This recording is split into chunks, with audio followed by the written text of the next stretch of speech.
Ya, Assalamualaikum warahmatullahi wabarakatuh. Hari ini kita belajar materi yang terakhir ya, yaitu bab trigonometri. Ini materinya, saya akan coba bantu jelaskan. Nanti kalau misalkan ada yang kurang paham, bisa kita diskusikan melalui WA Group ya. Yang pertama ini materinya adalah trigonometri. Subbabnya perbandingan trigonometri pada segitiga siku-siku. Jadi di materi trigonometri ini untuk segitiga siku-siku dia ada perbandingannya tersendiri. Misalkan ini terlihat ya, ada segitiga siku-siku. Misalkan kita punya sudut A di sini ya, maka sisi ini ini yang kita sebut sebagai sisi miring atau mi, kemudian ini ada namanya sisi samping atau sa, dan ini ada sisi depan atau kita sebut dengan de. Nah, perbandingan trigonometri mengatakan bahwa kita mengenal ada 6 bentuk dari perbandingan trigonometri, yaitu ada sin A atau sinus A, ada cosinus A atau ditulisnya cos A, ada tangen A, ditulisnya tan A, ada cosecant A, kemudian ada secant A, dan kotangen A. Sinus A itu rumusnya adalah demi, depan per miring. Kalau cos, rumusnya adalah sami, samping per miring. Sedangkan kalau tan, itu rumusnya desa. Oke, kalau sin itu adalah demi, cos itu adalah sami, kemudian tan itu adalah desa. Kemudian masing-masing dari perbandingan ini mempunyai teman atau pasangannya. Sinus itu pasangannya adalah cosecant. Jadi sin itu temannya cosecant, sehingga cosecant itu adalah kebalikan dari sin. Kalau tadi demi, maka ini rumusnya adalah mide.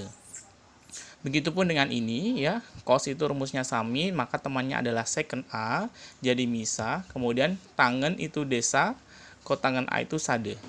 Oke. Nah, di subbab ini juga kita akan sering menggunakan Pitagoras, sehingga saya mengingatkan kembali triple Pitagoras yang sudah pernah dipelajarin saat di SMP ada 3, 4, 5, 5, 12, 13, 7, 24, 25, 8, 15, 17. Dan di sini juga nanti akan berlaku kelipatannya. Contoh soal, misalkan kita punya segitiga, siku-siku, dengan panjang sisinya 8 dan 6, ini sudutnya X, misalkan ditanya tentukan sin X, cos X, tangen X, cosecant X, secant X, dan cos ini kotangen X. Gitu ya. Oke. Jawab. Jadi langkahnya gambar ini ada sisi yang belum diketahui, yaitu sisi terpanjangnya, atau kalau misalkan kita beri kode, ini berarti kan samping ya. Ini depannya, ini miring. Jadi kalau melihat soal ini yang paling panjang ini namanya pasti miring. Kemudian yang ada di depan sudut ini namanya depan. Ini yang satunya pasti samping begitu. Nah, ini kalau cara yang pertama kita akan menggunakan cara Pitagoras dengan cara manual. Itu berarti untuk mencari sisi terpanjang itu berarti kedua sisinya ditambah, dikuadratkan, kemudian diakar.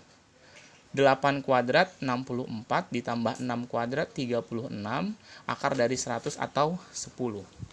Atau kita bisa menggunakan cara yang kedua dengan memanfaatkan dari triple Pitagoras yang ada di sini.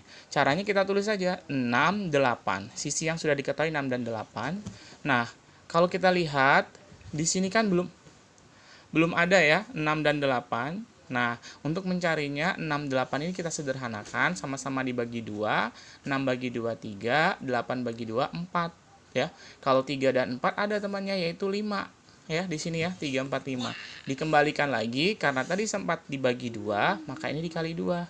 Jadilah 10. Kemudian untuk mencari sin, cos, tan, cosecant, secant, kotan, sudah seperti tadi, karena sudah ada rumusnya, tinggal di masukkan saja ya. Kalau demi berarti demi-nya 8, miringnya tadi 10, berarti 8 per 10 dan seterusnya. Contoh soal yang kedua, misalkan sin B itu 5 per 13, ditanya cos dan tangen. Nah, untuk menjawab soal ini kita tetap harus membutuhkan gambar. Jadi kita gambar, sin itu tadi rumusnya demi, maka ini D-nya berarti yang 5, miringnya yang 13. Kita gambar, miringnya 13, depannya 5. Ada sisi yang belum diketahui, yaitu samping. Kita cari dengan menggunakan Pitagoras, ya. Caranya dikurang, dikuadratkan, kemudian diakar. Dapatnya 12. Atau kita akan menggunakan langsung triple Pitagoras. Di sini sudah ada ya. Sisi yang diketahui kan 5 dan 13. 5, 13 temannya adalah 12, gitu ya. Sehingga bisa langsung didapat, oh sampingnya adalah 12. Ditanya cos, rumusnya sami, berarti 12 per 13, tangan desa 5 per 12. Gitu, terima kasih.